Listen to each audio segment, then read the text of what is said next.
Hello guys, good morning for today's video. Today menu is sinabawang baboy. I tried so hard and got so far. It doesn't even matter. I had Hello, ito ang Daddy Jace. Nag-iiwa na ng sibuyas. Nahiwa na pala yung kamatis. Hindi na napakita sa video. Pag-iiwa ng kamatis. Ayan. Ayan nga. Kumuha ng lalagyan na paglalagyan ng sibuyas. Sinunod na rito ang pagbabalat ng mga patatas na gagamitin natin sa sinabawang baboy. Ayan. Meron tayo ditong tatlong patatas na gagamitin. Sa pag-iiwa ng patatas, kailangan lugasan mo muna at mag-ingat sa kutsilyo kasi matalim yan. Ayan nga.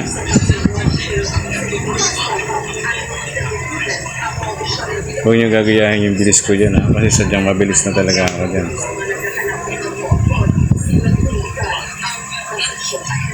Iiwain lang natin siya ng parang dice. Ayan. Parang dice ang iiwa niya.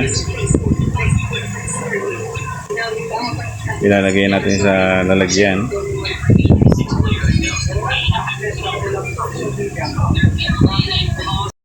Okay, dito nga inaigisa na natin yung sibuyas. Sibuyas ang una nating inilubog sa kawali at susunod na rin ng kamatis. Kailangan ng kamatis is madurog siya usually.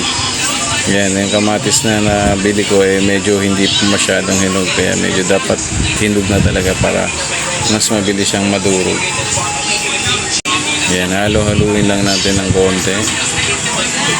Yan. Hanggang sa madurog na yung kamatis. Yan. At sunod natin ng karne o baboy kung tawagin. Ayan. Antayin natin, haluin natin. Antayin natin mag-iba na yung kulay ng baboy. Ayan. Haluin lang. Haluin. Pakaluin ng konti. Sunod nga natin dyan na yung paglagay ng patis. Siguro mga 4 na spoon. Wala akong spoon kaya sinortcut ko na lang ang paglagay ng patis sa ating sunod nga ng Knorr cubes. Ayan. Lalagyan natin siya ng Knorr cubes. 2 Knorr cubes kasi nasinunan ko ng konti para medyo malat ng konti. Ayan. Depende sa inyo kung anong gusto nyo. Tapos pamintang durog. Ayan. Siguro mga 4 na tagpipisong pamintang nilagay ko dyan. Tapos ayan. Mekos na naman. Kung medyo malambot na yung karne, sunod na natin yung patatas. Ayan. Para sumabay na rin siya sa pagkulo.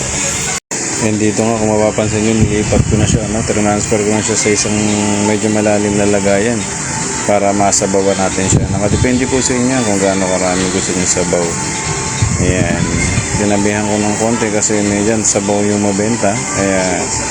Ayan, dinamihan ko ng konti.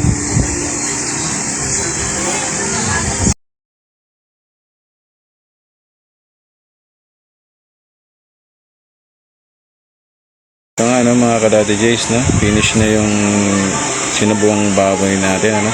Hindi ko na na-video kung lubog ng gulay tsaka ng sili guys. Ito na po. Thank you for watching.